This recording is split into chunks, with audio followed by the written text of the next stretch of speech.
रामचरितमानस हमनी के सभ्यता हो, हमनी के संस्कार हो, हमनी के मन सनातन के पूर्ण जीवन हो। तुलसी बाबा दवा ना एगो दवाखाना बना देले कि हर व्यक्ति हो दवाखाना के सिरहाना राखी तो ओकरा कौनो बीमारी ना सताई। और हमें 7 गो कांड बा जौन की ओह गोलिया एके गोलिया के 7 टाइप से खइला पर संसार के काम क्रोध लोभ मोह ई सब सताई ना। तुलसी बाबा के दवाखाना सिरहाना राखो, तुलसी बाबा के दवाखाना सिरहाना राखो। बालकांड मीठे मीठे अयोध्या के बाँचो ढिठे, बालकांड मीठे मीठे अयोध्या के बाँचो ढिठे। जंगल कांड बान्हिलो ना छाना सिरहाना राखो, तुलसी बाबा के दवाखाना सिरहाना राखो।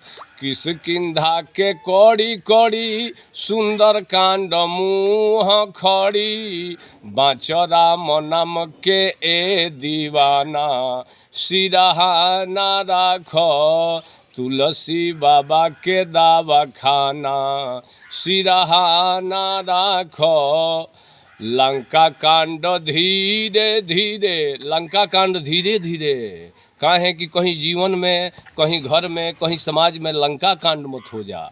लंका कांड धीरे धीरे उत्तर विवेक सिरे, बाँचना तो लग जाई जुर्माना सिरहाना राखो।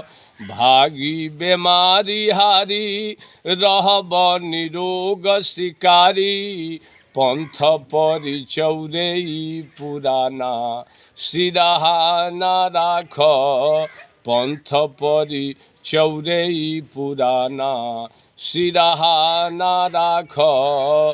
तुलसी बाबा के दवाखाना सिरहाना राखो। ई सब भोजपुरी हो। भोजपुरी में ऐसन साहित्य के जरूरत बा तब जाके भोजपुरी में सुधार होई। भोजपुरी में साहित्य के, आचरण के, संस्कार के जरूरत बा तब जाके भोजपुरी के हमनी के संवारब जा।